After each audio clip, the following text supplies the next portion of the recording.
quero glorificar a Deus por uma noite tão especial, pela honra e o privilégio de poder estar com vocês mais uma vez nesse ano, vendo aqui o guerreiro que nos ensinou a marchar e dar glória, né?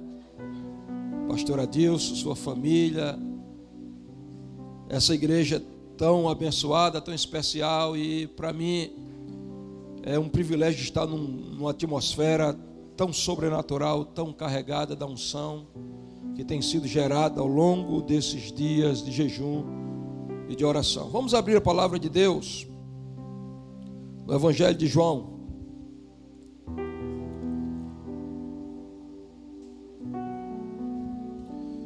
Capítulo 3.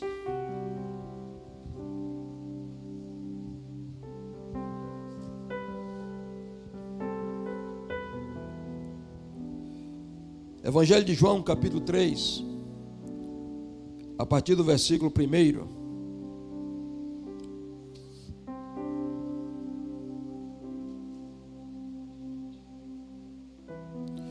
Nós vamos ler do versículo 1 até o versículo 7.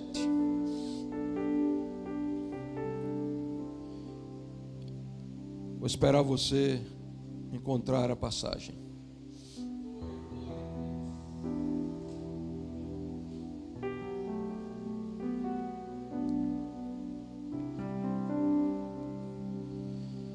E havia entre os fariseus um homem chamado Nicodemos, um dos principais dos judeus. Este foi ter de noite com Jesus e disse: Rabi, bem sabemos que és mestre vindo de Deus, porque ninguém pode fazer estes sinais que tu fazes, se Deus não for com ele. Jesus respondeu e disse-lhe: na verdade te digo, que aquele que não nascer de novo não pode ver o reino de Deus. Disse-lhe Nicodemos: como pode um homem nascer sendo velho? Porventura pode tornar a entrar no ventre de sua mãe e nascer? Jesus respondeu: na verdade te digo, que aquele que não nascer da água e do Espírito não pode entrar no reino de Deus. O que é nascido da carne é carne, e o que é nascido do Espírito é Espírito. Não te maravilhes de ter dito: necessário vos é nascer de novo. Se eu pediria para tirar o fundo musical, por favor, querido. Muito obrigado. Deus te abençoe. Em verdade te digo que não perderás o teu galardão. Glória a Deus. Nós estamos em um congresso cujo tema é necessário vos é nascer de novo. Ao longo dos dias que se seguem, nós estaremos entendendo, como já disse o pastor Adilson, o significado espiritual dessa doutrina, que é um dos fundamentos e um dos aspectos da soteriologia bíblica, a regeneração ou o novo nascimento. A importância de nascer de novo foi dita pelo próprio Jesus, pela primeira vez aqui na Bíblia, para Nicodemos. Então eu gostaria essa noite de tratar sobre o seguinte tema: Nicodemos, Jesus e o reino. Note que Jesus vai dar uma única alternativa para se entrar no reino de Deus. E a única alternativa, a única porta de entrada é o novo nascimento. Então primeiro nós queremos falar com vocês sobre o reino. Veja comigo. Gostaria que você mantivesse a sua Bíblia aberta em João capítulo 3. Não fechasse a Bíblia no capítulo 3 de João. Mas note que Jesus vai falar no versículo 3, ele vai falar de ver o reino. E no versículo 5, ele vai falar de entrar no reino. Primeiro, ele fala de ver o reino. Depois ele fala de ter acesso ou de entrar no reino. Então note, para entrar no reino, primeiro você tem que ter a visão espiritual aberta. Jesus não disse no versículo 3, se alguém não nascer de novo não pode entrar.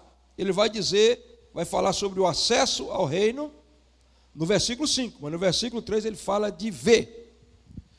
Então entenda que ter acesso ao reino de Deus, em primeiro lugar, é ter a visão espiritual aberta, o entendimento para o que é o reino. E depois que você tem a visão espiritual aberta, então você terá o acesso para entrar no reino. Diga comigo, ver o reino para entrar no reino. Diga para 3 pessoas, ver o reino para entrar no reino. Porque, queridos, alguém que é cego dificilmente vai encontrar a porta. Um indivíduo está aqui cego e alguém vai dizer, a porta é aqui do lado direito. Mas do lado direito pode ser aqui mais para trás. Ele vai tentar entrar aqui, mas ele não vai conseguir. Alguém pode dizer, a porta aqui para trás, vá atrás, mas pode ser nessa direção, ele não vai conseguir. Então, a primeira coisa que Deus quer fazer conosco é abrir o nosso entendimento ou a nossa visão espiritual para a compreensão do reino de Deus. E então nós entraremos no reino. Então vamos falar primeiro sobre o reino. O reino e o rei. Se tem reino é porque tem rei. Subtende-se que tem rei. Rei é quem reina. E se é rei, é porque governa. Se governa, é porque impera. Se impera, é porque pode. Se pode, é porque manda. Se manda, é porque tem autoridade. Se tem autoridade, é porque todos têm que se sujeitar à sua autoridade. Eu quero te dizer que cristianismo não é se tornar religioso, membro de igreja, é entrar na atmosfera do reino de Deus. Nós estamos aqui todos essa noite, porque resolvemos nos submeter ao Rei dos Reis e Senhor dos Senhores. Amém? Então a primeira coisa que eu quero que você entenda é que você está num reino. Você é súdito desse reino e você tem um rei. Porque tem gente que tem um rei, mas é na barriga. Ele diz que serve a Cristo, mas ele está centralizado em si. Ele não submeteu a sua vontade a Deus. E a rebelião tem origem naqueles que não querem se submeter ao rei do reino. É por isso que no Salmo 2, você vai encontrar um ajuntamento de seres espirituais, que o salmista vai dizer que são reis, mas a gente vai entender na linguagem espiritual que são principados e potestades, porque rei humano não vai tentar usurpar o trono de Deus. Você vai encontrar uma aglomeração de principados, dizendo, vamos quebrar as cadeias, vamos romper e vamos tomar o reino, vamos usurpar o reino dele. E Deus está rindo, porque Deus tem senso de humor, irmãos. E Deus está rindo. Eu posso imaginar, Miguel, o senhor hoje está muito bem-humorado, Deus quer estar com você. Não, uns bobos aí estão dizendo que vão romper as cadeias, tomar meu reino. Eu acho que o senhor está rindo por quê? Eu estou rindo por causa do meu plano estratégico. E qual é o teu plano estratégico? É ungir o rei. Que rei? O rei que vai nascer. E quando ele nascer, eu vou liberar o decreto. Tu és meu filho, hoje te gerei. E o salmo continua. E quando ele nascer, eu vou ungí-lo no meu monte santo. Você sabe que o Salmo 2 é um salmo messiânico. E a figura de Davi ali é um tipo profético de Cristo. E ele está dizendo, eu vou ungir o meu rei. Porque Davi foi ungido 3 vezes. Ele foi ungido quando ainda estava no anonimato, em Belém, na casa de seu pai, Jessé. Depois ele foi ungido em Hebrom. Mas em último lugar, ele foi ungido em Jerusalém, no Monte Sião. Então o texto está dizendo, eu vou ungir o meu rei no Monte Sião. Eu quero dizer que Davi ali é um tipo de Cristo. Cristo foi ungido quando nasceu, os reis que não eram reis, eram carrabinos, levaram ouro, incenso e mirra. Mirra é para ungir. Inclusive a mirra era um dos elementos do óleo sagrado que compunha o óleo que ia ungir o sacerdote. Ele foi ungido também no Jordão, quando ele foi batizado por João Batista. A Bíblia diz que o céu se abriu, o Espírito desceu em forma corpórea, e a voz de Deus gritou, aí está o meu filho, em quem tenho alegria. Mas ele também foi ungido em Hebreus capítulo 1, quando ele é introduzido na presença do rei. E aí ele vai ser coroado como rei. E Deus diz, quando ele vai entrando, Deus diz, todos os anjos de Deus o adorem agora. E o próprio Deus vai dizer, tu és Deus, e o teu trono governa de geração em geração. Então eu quero te dizer uma coisa, saiba, entenda, compreenda, que você está na atmosfera do reino, porque você serve um rei. O rei, que foi coroado como rei, mas na sua plenitude ele não assumiu o reino ainda.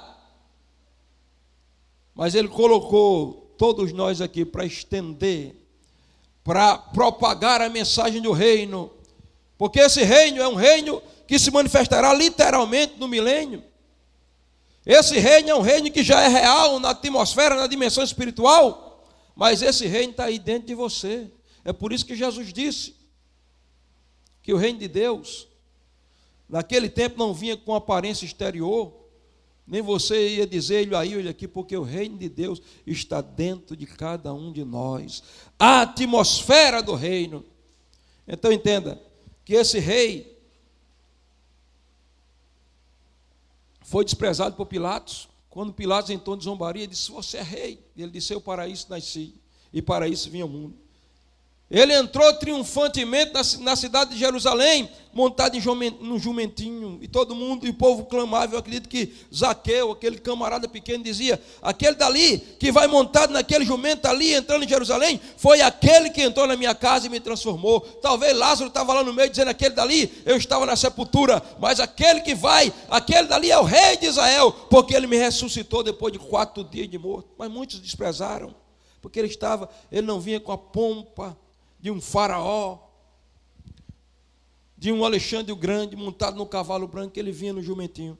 Mas eu quero te dizer uma notícia, ele entrou em Jerusalém naquele jumentinho, estabeleceu o reino espiritualmente nos nossos corações. Hoje nós somos embaixadores desse reino, estamos estendendo esse reino aqui no estado de Pernambuco, no Rio Grande do Norte, no Nordeste do Brasil, na nação brasileira, no mundo inteiro. Sabe por quê? Nós temos uma mensagem. Que mensagem? A mensagem é o seguinte, aquele que foi um rei desprezado, entrou no jumentinho em Jerusalém, que depois foi à cruz, que foi para a sepultura, que morreu, mas que ressuscitou o 3º dia, ele em breve vai voltar.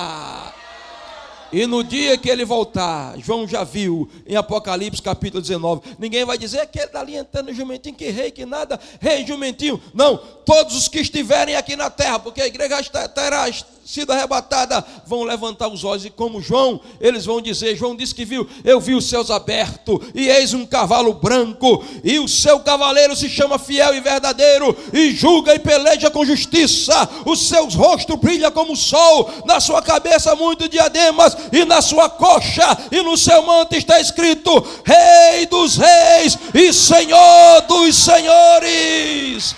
Se esse aplauso é para Jesus, pode ser mais forte e misturado com glória a Deus.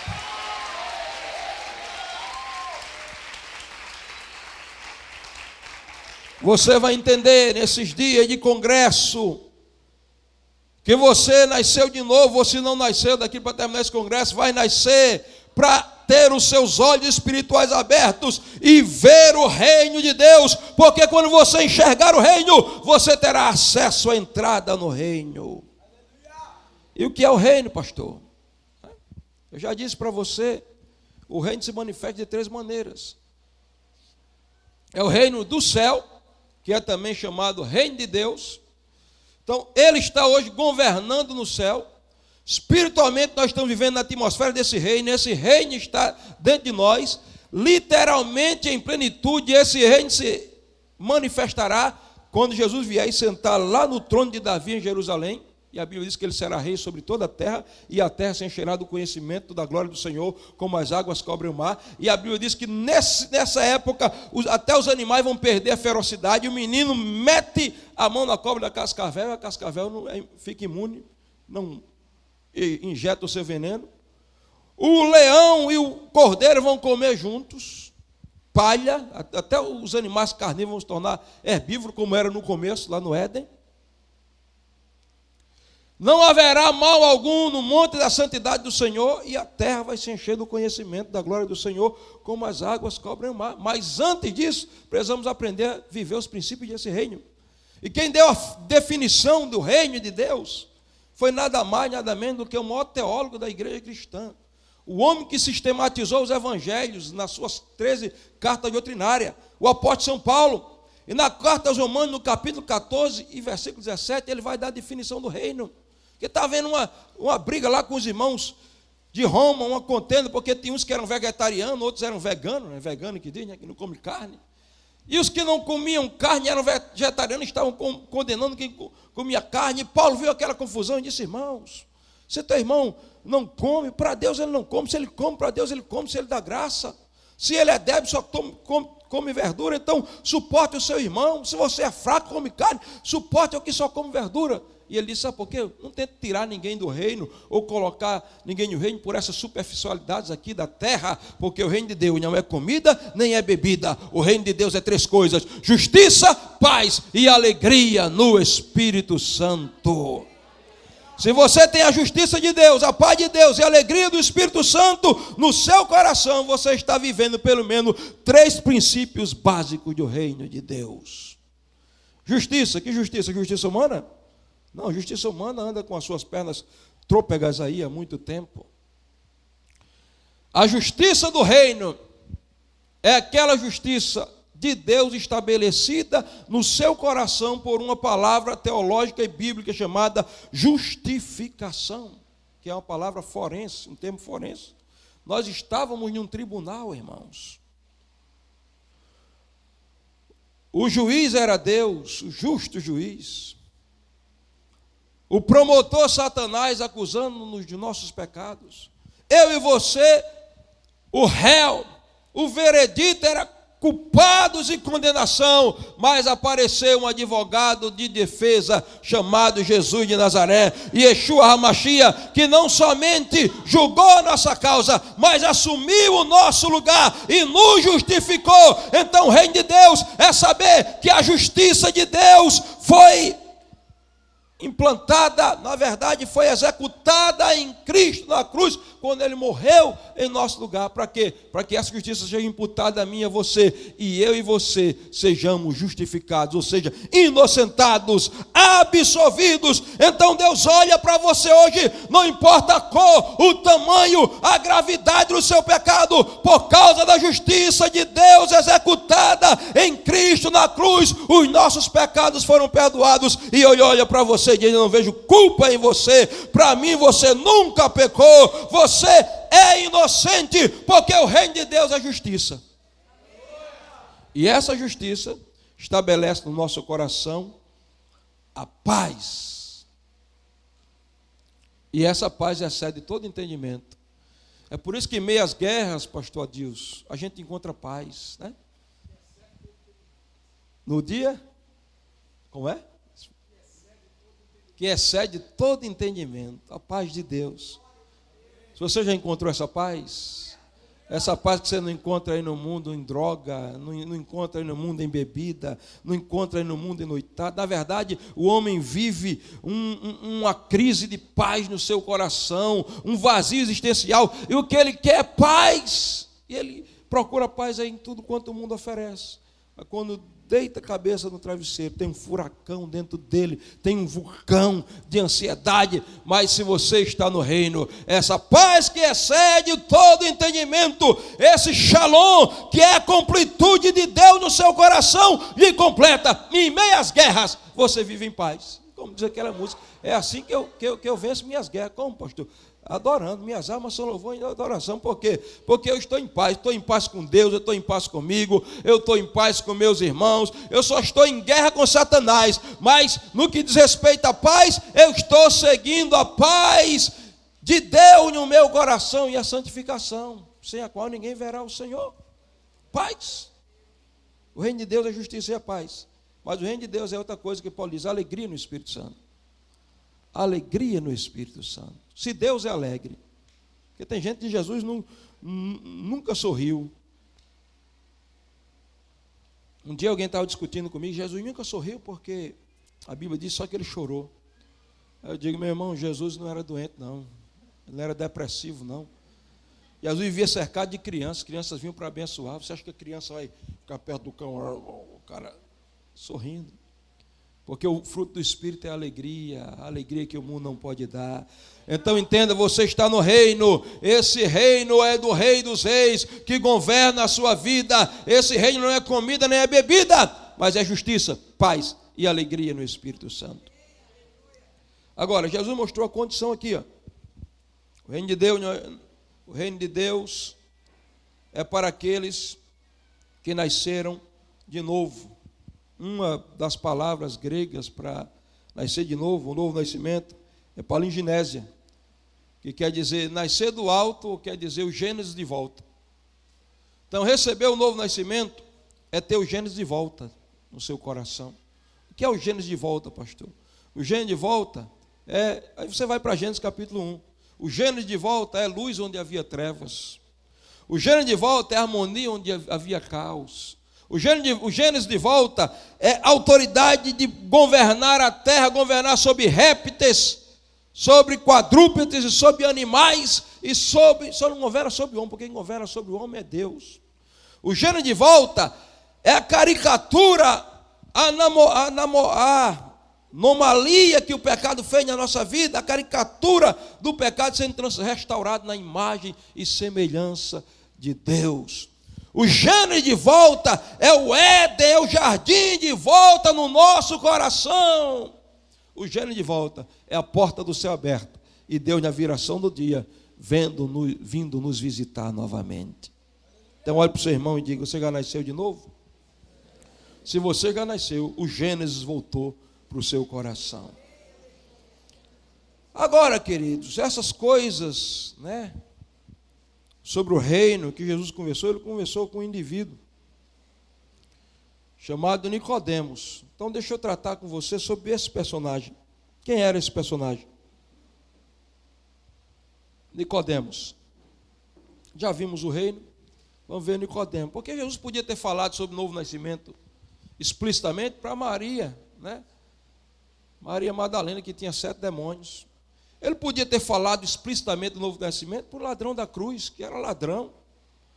Ele poderia ter pregado o sermão do novo nascimento para Zaqueu, publicano, que era o ladrão de colarinho branco. Mas Jesus ia falar para Nicodemos. Quem era esse Nicodemos? Aí Jesus vai quebrar o padrão humano de que a religião vai nos conectar de volta com Deus, porque a própria palavra religião do latim, religare, quer dizer religião, religar de volta com Deus, mas na verdade a gente vai entender aqui por esse texto que a religião, ao invés de reconectar o homem com Deus, muitas vezes tem afastado o homem de Deus, porque cristianismo não é religião, como diz a nossa porta, é outro R, é relacionamento. Então quem era Nicodemos? Veja, versículo 1, havia entre os fariseus. Então, se você tem o costume de riscar a Bíblia, sublinha a palavra aí, fariseu. Em primeiro lugar, Nicodemos era um fariseu. A palavra hebraica é perushim, quer dizer, separados. O farisaísmo era a elite religiosa da época de Jesus. Deixa eu te dizer algumas curiosidades sobre os fariseus, porque a gente às vezes tem uma imagem assim meio negativa de fariseu, como se todo fariseu fosse hipócrita, fosse sepultura caiada, Que Jesus confrontou muitos fariseus. Jesus confrontou os fariseus que tinham se desviado do propósito pelos quais eles foram levantados na época.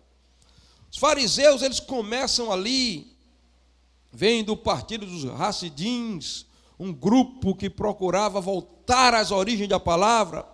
E os fariseus, eles começam ali na época do cativeiro babilônico, eles começam a trazer o povo de volta a ter acesso ao culto, As sinagogas foram criadas pelos fariseus. Os fariseus, eles tiveram a missão de alfabetizar o povo da Babilônia, que estava num nível de analfabetismo. Eles vieram alfabetizar o povo para que o povo pudesse ler a palavra de Deus. Os fariseus ensinaram o povo de Israel a orar quando eles perderam o referencial de oração. Os fariseus voltaram a pregar a doutrina da ressurreição. Os fariseus criam em anjos. Os fariseus acreditavam que você descobria a vontade de Deus nas Escrituras. Então, originalmente, os fariseus eram um grupo de avivamento. Era um grupo de reformadores que queriam trazer o povo para a palavra. Só que ao longo do caminho e da história, da trajetória, eles perderam o referencial, eles começaram a se tornar religiosos, porque Deus não tem compromisso com a agenda humana, com estrutura humana. O avivamento de ontem pode não prosseguir para amanhã se não tiver quem mantenha o altar erguido e aceso. Então, era a elite religiosa. E Jesus vai falar de novo nascimento, exatamente para esse indivíduo chamado Nicodemos. A primeira verdade que nós aprendemos aqui com Nicodemos é que a religião pode reformar, mas jamais transformará. Há uma frase filosófica que diz que a religião produz um homem exterior que disfarça o verdadeiro homem interior. Às vezes o indivíduo, ele botou a gravata de crente, o paletó de crente, ele calçou o sapato de crente. Ele está andando com a Bíblia debaixo dos braços de crente, ele usa os mesmos termos do crente, ele parece o crente, mas ele não é crente por dentro. Por quê? Ele teve um encontro com a religião. E Jesus aqui está dando uma aula para um religioso de alto nível. E dizendo, você tem que nascer de novo, rapaz. Então, queridos, a primeira coisa que eu quero que você entenda, eu sei que você já sabe disso, é que não importa a tua religião, a tua placa denominacional, se você é ensejequiano ou assembleiano, se é metodista, se é batista do Calvário, batista regular, batista fundamentalista, né? Se é anabatista, se é calvinista, arminiano, presbiteriano, da Universal, Mundial, não importa, não é a tua placa religiosa, denominacional que vai dar a você a visão do reino e vai dar a você acesso ao reino, porque de religião Nicodemos entendia, mas Jesus olhou para ele e disse, se você não nascer de novo, você não vê o reino, se você não nascer de novo, você não entra no reino, necessário é você nascer de novo. Hoje nós vamos quebrar aqui todo o paradigma de que a religião pode fazer alguma coisa com o homem, porque ser cristão não é ser religioso. Cristão não é religião. Ser cristão é ser a reprodução de Cristo em seu caráter primeiro e depois em sua missão. E para isso você precisa nascer de novo. A segunda coisa que eu aprendo com Nicodemos aqui, irmãos, é que Nicodemos não era só religioso, mas ele era alguém de alta reputação. O nome Nicodemos e Cadmum quer dizer conquistador do povo. E na Bíblia nada está por acaso. Paulo diz, tudo que foi escrito para nosso ensino foi escrito. Então você acha que Nicodemos não era um camarada de um bom caráter? É claro que era. Só conquista o povo quem tem uma boa reputação. Ou você acha, principalmente numa cidade pequena, que o camarada que já deu calote em todo mundo, ele tem uma boa reputação? Que a mulher que faz fofoca de todo mundo tem uma boa reputação? Ninguém podia dizer nada contra a reputação de Nicodemos, porque ele tinha conquistado o coração do povo.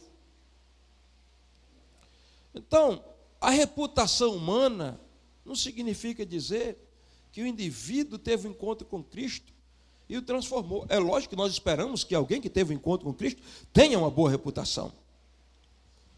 Mas, às vezes você vai evangelizar alguém, acaba de dizer, eu nunca matei, nunca roubei, eu sou fiel em meus compromissos.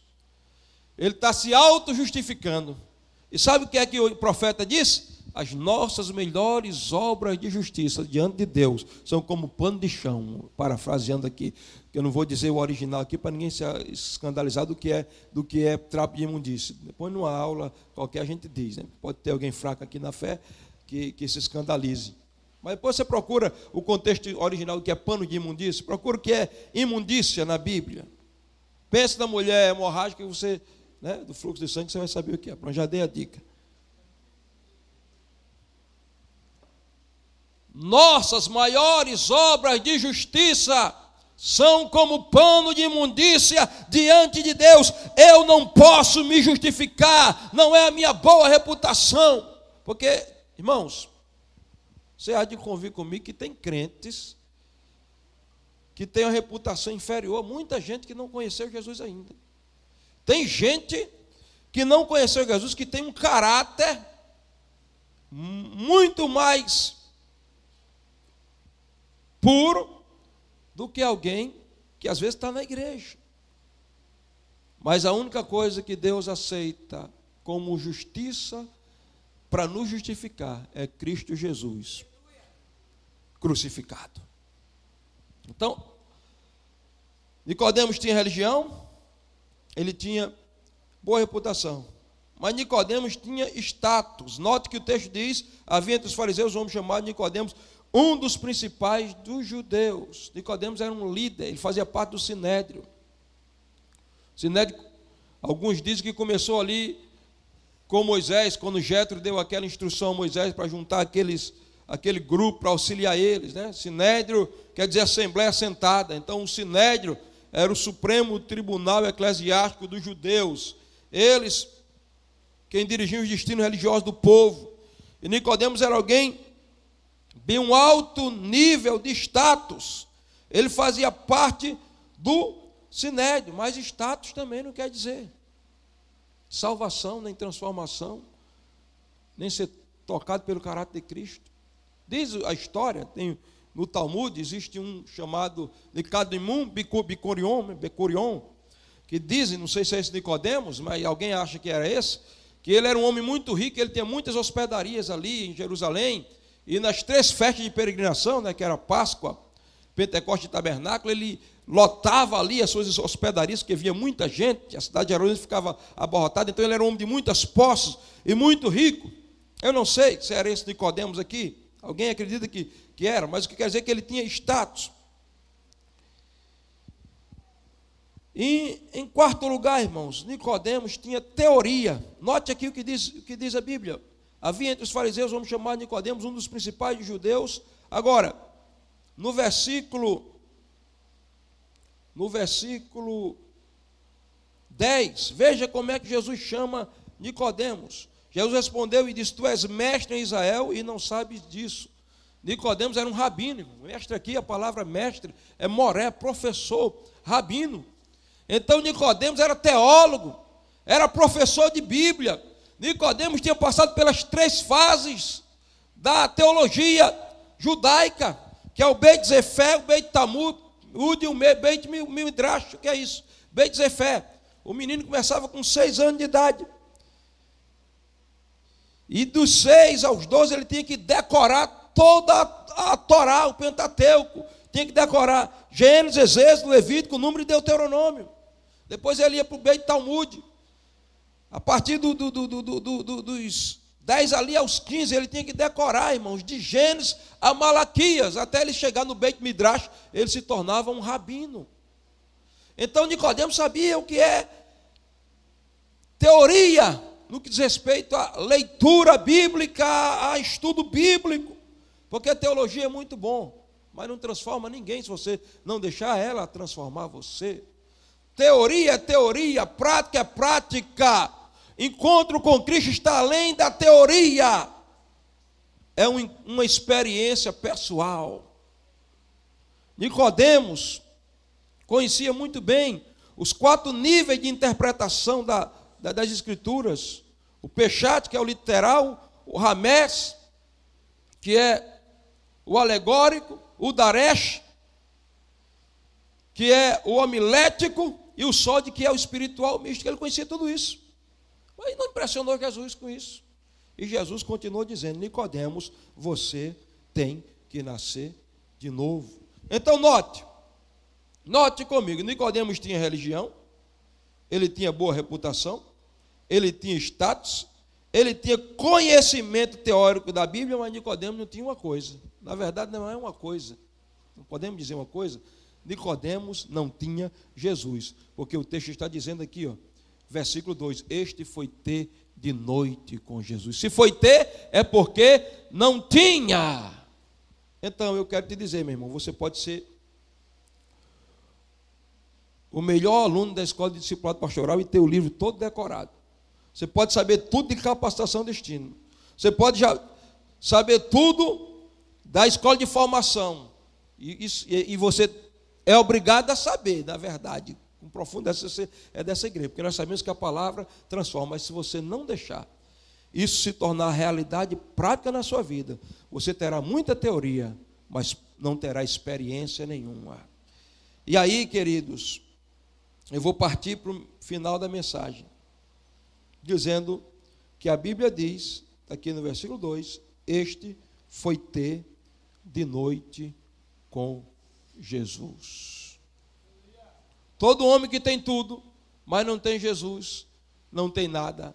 E quem não tem Jesus, precisa procurá-lo. O texto diz que Nicodemos foi ter de noite com Jesus. Aí se especula, não, Nicodemos tinha medo do Sinédrio, ele tinha vergonha de Jesus, ele conhecia que Jesus era rabi, mas Jesus também era carpinteiro, era de família humilde.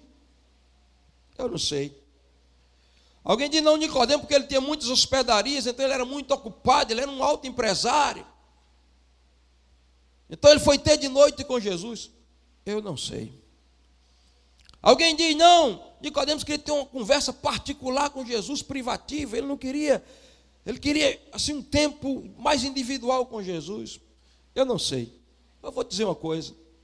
Um dia eu estava pregando no meio da rua esse texto aqui de João 3, nunca tinha pensado nada, e quando eu estava pregando e dizendo, e Nicodemos foi ter de noite com Jesus, e alguns acham que ele foi de ter porque ele tinha vergonha de Jesus, ou porque ele era muito ocupado, e quando eu estava dizendo aquilo, eu ia dizer, eu não sei porque ele foi ter, o Espírito Santo disse, vou dizer a você agora, porque que Nicodemos foi ter com Jesus à noite. Eu digo, diga Espírito Santo, e o Espírito Santo disse, por causa de um princípio espiritual, todo homem que vai ter com Jesus, ele vai de noite. Que noite? Noite das estrelas, da lua? Não, a noite da ignorância espiritual, a noite das crises existenciais, a noite dos traumas existenciais, a noite das rejeições, a noite das amarguras, a noite de um orgulho, a noite de não conhecer a Deus. Mas eu quero te dizer uma coisa, aquela noite de Nicodemos se transformou em um dia, porque naquela noite ele encontrou o sol da justiça,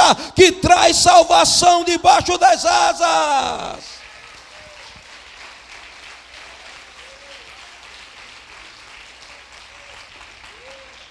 Você andou de noite até essa noite, porque se você veio aqui, é porque o sol da justiça já está brilhando na sua direção. Diz uma versão da Bíblia que ele foi muito tarde da noite. Quem sabe meia-noite. Jesus era um homem muito ocupado, pregava muito, devia estar cansado, porque ele era Deus, mas estava no corpo humano, ele cansava. E meia-noite, alguém bate na porta de Jesus. Deixa eu dizer uma coisa para você, a porta de Jesus sempre estará aberta para você. Não importa se você vai de meio-dia, não importa se você vai de 2 horas da tarde, não importa se você vai às 18 horas, não importa se você vai à meia-noite, não importa se é 1 da madrugada, 2 da madrugada, toda vez que você bater na porta de Jesus, Ele vai abrir e vai dizer, entre, o que você quer, o que você precisa. Então, não importa, queridos, a crise existencial que você talvez esteja vivendo, a porta do céu jamais se fechará para você. Enquanto nós estivermos no período da graça, bata na porta e ela vai se abrir, porque a Bíblia diz que o Senhor, meu Deus, derrama luz nas minhas trevas. Nunca mais Nicodemos foi o mesmo. Depois você vai ver Nicodemos defendendo Jesus no Sinédrio, depois você vai ver Nicodemos levando especiarias para ungir o corpo de Jesus, depois de morto. Eu não duvido que na ressurreição Jesus também apareceu a Nicodemos. A Bíblia não diz, mas eu não duvido. Terminando, vamos para o tópico final. A gente falou sobre o reino, sobre Nicodemos. Vamos falar sobre Jesus. Nicodemos foi ter com Jesus, e aí Nicodemos reconhece algumas coisas em Jesus, né? Primeiro, ele reconhece Jesus, e algumas coisas ele reconhece. Vamos ver aqui. Este foi ter de noite com Jesus e disse: Rabi, bem sabemos que és mestre. Como foi que ele disse? Rabi, bem sabemos que és mestre. Uma redundância. Rabi é mestre, professor. Então, a primeira coisa que Nicodemos descobre em Jesus aqui é o poder pedagógico de Cristo, a sua capacidade pedagógica. Diga, capacidade pedagógica. Não existe nenhum professor, nem jamais existirá como Jesus de Nazaré, Yeshua HaMashiach. Porque em João, capítulo 13, Jesus vai... Abra a tua Bíblia aí, deixa eu ler esse capítulo aqui. João, capítulo 13.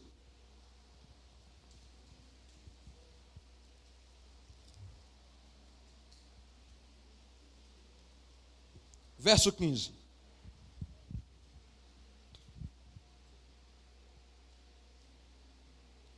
Verso 15.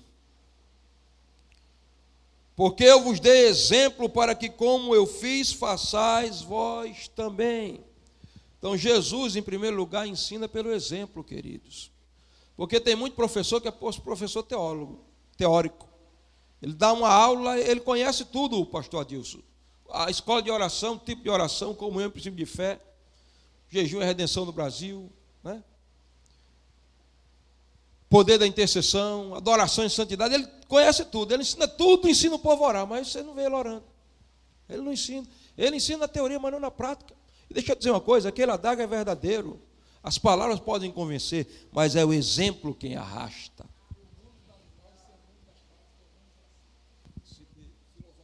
O mundo da linguagem, ser o mundo da prática é o mundo vazio. Catedral. Dê um aplauso aí. O pastor não, é Jesus.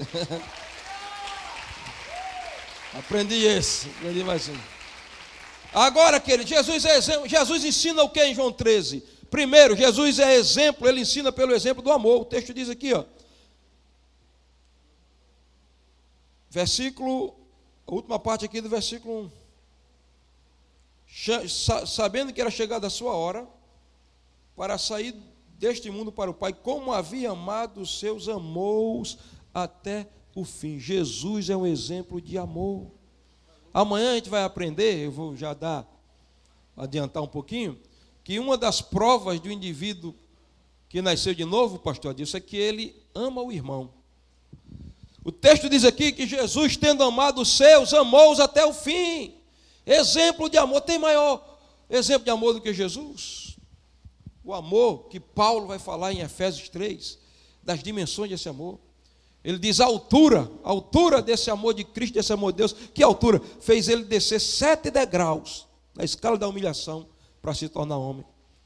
O amor, ele vai falar da largura, que na cruz abraça todos os homens, pecadores, homens, mulheres, pretos e brancos, baixos e altos, ricos e pobres, sábios e ignorantes.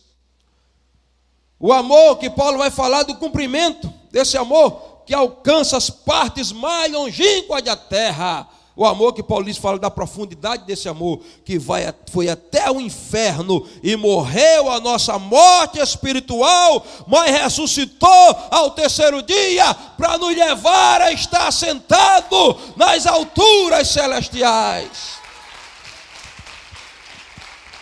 Ele é exemplo de amor. Mas, queridos, aqui em João 13, ele não só ensina pelo exemplo de amor, mas ele ensina pelo exemplo do serviço. Veja o que diz aqui, versículo 4. Levantou-se da mesa e tirou as vestimentas de cima. Olha aqui, Jesus faz algo profético. Se levanta da mesa para servir, irmãos. Porque tem gente que só quer viver sentado na mesa. Traz o café, traz o almoço, traz o jantar. Cuidado, irmãos. Tem um sacerdote na Bíblia que ficou tão sentado na mesa e começou a se alimentar tanto das ofertas do povo que ficou gordo, não podia andar mais, era ali gordão, sentado na mesa, que quando veio a notícia que os filhos dele morreram na guerra, ele tão gordo e tão sentado, disse: papa oferta, papa dízimo, caiu para trás e quebrou o pescoço. Aprenda com Jesus a se levantar da mesa, a servir, porque só serve para viver quem vive para servir. Exemplo de Jesus, ele ensina pelo exemplo de acessibilidade. Veja o versículo 8, aproximou-se de Simão. Jesus era pastor que tinha cheiro de ovelha, que estava no meio do povo, né? Não era inacessível. Acessibilidade. Líder, conheça o seu liderado. Líder de célula, esteja envolvido com o seu povo, os que estão na sua célula. Mas Jesus ensina pelo exemplo da humildade. O texto diz que ele lavou os pés dos discípulos. Então Nicodemos, quando viu os ensinos de Jesus, que a Bíblia diz que era ensino, ele ensinava como que tendo autoridade, ou seja, ele trazia a própria interpretação, que Nicodemos não tinha encontrado em todo o ensino rabínico daquela época. Ele fica admirado, e ele diz: tu és mestre vindo de Deus. Então, primeiro, ele conhece que Jesus tinha uma capacidade pedagógica invejável. Jesus não tinha aprendido nem com Hilel, nem com Shammai, que eram os dois grandes mestres e líderes das escolas rabínicas da época. E eles estão dizendo: tu és mestre vindo de Deus.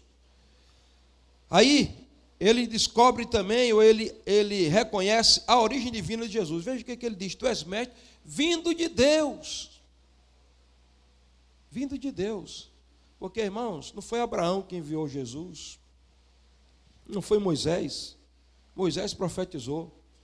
Deus profetizou sobre Abraão, que em Abraão seriam benditas todas as nações da terra. Mas a origem de Jesus é divina, não só divina, ele próprio é Deus. É por isso que João 1 diz: no princípio era a palavra estava com Deus, ao lado de Deus, mas a palavra era Deus. Mas o mais importante, a Bíblia diz em João 1,14: a palavra se fez carne e habitou entre nós, fez o seu tabernáculo entre nós. A palavra se fez carne. A encarnação do Filho é o carpinteiro batendo na porta. É o carpinteiro batendo na porta e entrando no mundo dos viventes, legalmente pela porta, que é o nascimento físico, para se entrar na terra dos homens. E é por isso que vocês cantaram aquela música aqui, o barulho, né? E ouve esse barulho, porque quando ele entra, que ele nasce, a Bíblia diz que os anjos desceram lá naquele campo onde os pastores estavam, e houve um barulho de anjos glorificando a Deus, e anjos dançando e celebrando, e dizendo: glória a Deus nas maiores alturas, Pai na terra, aos homens de boa vontade, porque na cidade de Davi vos nasceu hoje o Salvador, que é Cristo o Senhor.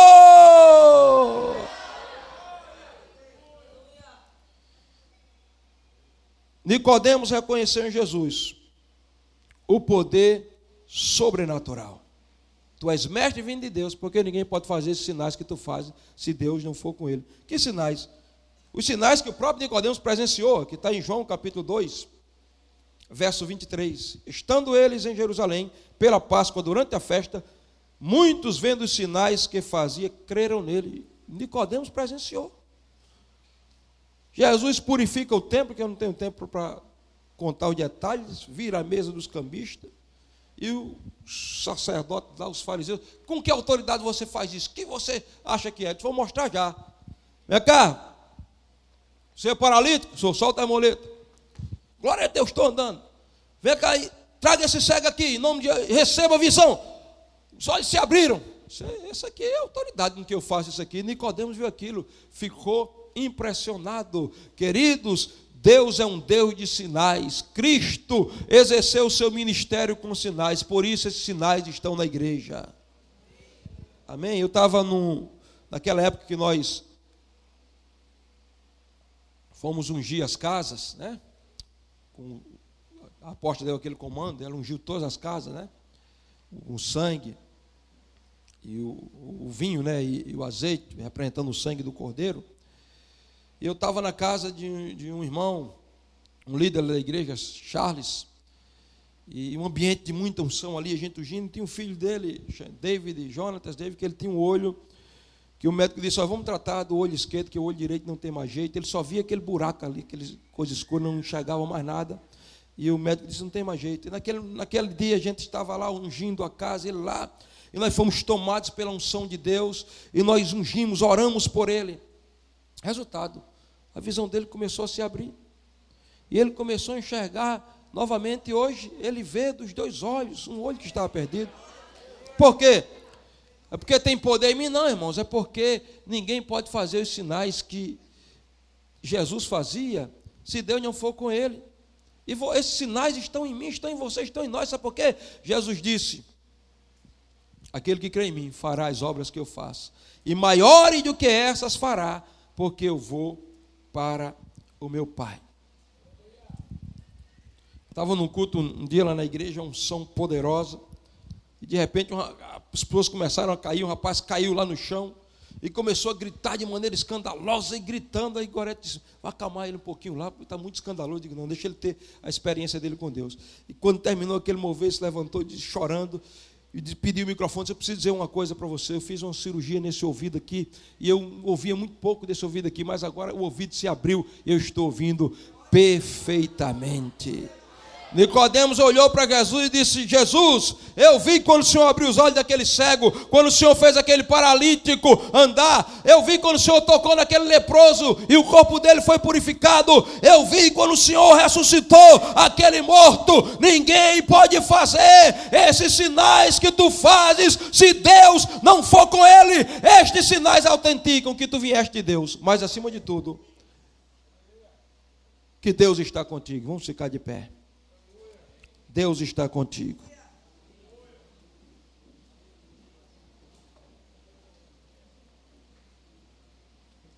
Deus não estava só com Jesus, mas o próprio Jesus era Deus e o Pai estava nele. É por isso que na oração sacerdotal, ele disse, quando foi orar por nós, né? Ele disse: Pai, que eles sejam um como nós somos um. Tu em mim e eu em ti, e eles em nós, para que eles sejam perfeitos em unidade e o mundo crê que tu me enviaste. Então aqui não tem duas igrejas. Aqui não tem uma igreja de Espírito Santo, outra de Condado, outra de Recife. Aqui tem um povo que está unido ao coração do Pai. E o Pai está unido ao coração de Cristo. E Nicodemos, queridos, fez toda essa bajulação, porque na verdade ele fez uma bajulação a Jesus, e quem sabe ele esperava que Jesus batesse no ombro dele e dissesse: não, Nicodemo, você, rapaz, você tem a sua religião, você é um homem de boa reputação, fique tranquilo, vá para casa e durma tranquilo, você já é salvo. Mas Jesus olhou para Nicodemos e disse para ele: Nicodemos, você tem tudo isso aí, você tem conhecimento teórico, você é mestre em Israel, você faz parte do Sinédrio, tudo isso, mas eu quero te dizer uma coisa: necessário vos é nascer de novo. E Nicodemo disse: o que é isso? E o que é isso nós vamos aprender amanhã. O que é o novo nascimento. Porque eu creio que muita gente aqui já nasceu de novo, mas quem não nasceu, eu acredito, pastor Adilson, que até o final desse congresso vai nascer de novo.